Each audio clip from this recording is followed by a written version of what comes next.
দর্শক, প্রচারের আরো খবর জানতে চলে যাচ্ছি মানিকগঞ্জে। আর শিবালয় উপজেলায় আছেন আমাদের প্রতিনিধি আল আমিন মাহমুদ। আমরা সরাসরি যুক্ত হচ্ছি তার সাথে। আল আমিন, আপনি নিশ্চয়ই আমাকে শুনতে পাচ্ছেন। আপনি তো রয়েছেন শিবালয়ে, তো কেমন দেখছেন নির্বাচনী ভোটের হাওয়া? আপনার কাছে সবশেষ কি তথ্য রয়েছে, বিস্তারিত আমাদের জানান।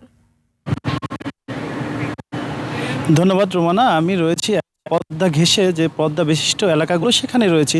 মানিকগঞ্জের এক আসন যেটি গঠিত শিবালয়, দৌলতপুর এবং তিন জেলা নিয়ে।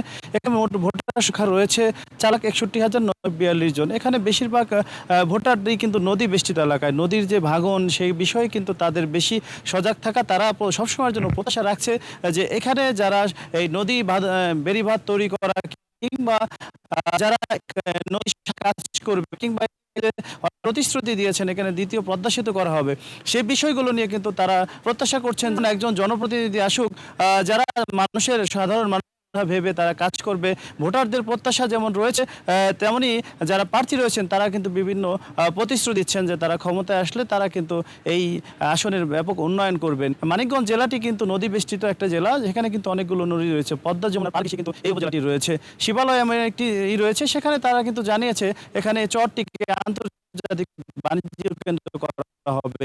আমরা যদি জানতে আমাদের কিছু ভোট রয়েছে তাদের কাছে জানি যে আসলে তারা এই আগামী ত্রয়োদশ সংসদ নির্বাচন, আগামী 12 ভোট বিষয়ে তাদের কি আমরা ভোটারের কাছে জানবো তারা কেমন প্রার্থী কিংবা চাচ্ছেন আগামী ত্রয়োদশ সংসদ নির্বাচনে। আপনারা আসলে এই ভোট বিষয়ে কেমন ভাবছেন যে কোন দলকে যাচ্ছেন? ধন্যবাদ আপনাকে। আপনারা জানেন যে মানিকগঞ্জ জেলা বিএনপির ঘাঁটি।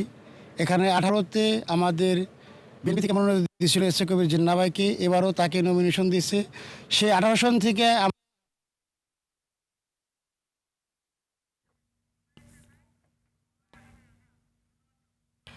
আলামিন, আপনাকে ধন্যবাদ। দর্শক, মানিকগঞ্জের শিবালয় উপজেলা থেকে নির্বাচনী ভোটের হওয়ার সবশেষ পরিস্থিতি জানাচ্ছিলেন আমাদের প্রতিনিধি আল আমিন মাহমুদ। চলে যাচ্ছে আরো খবরে।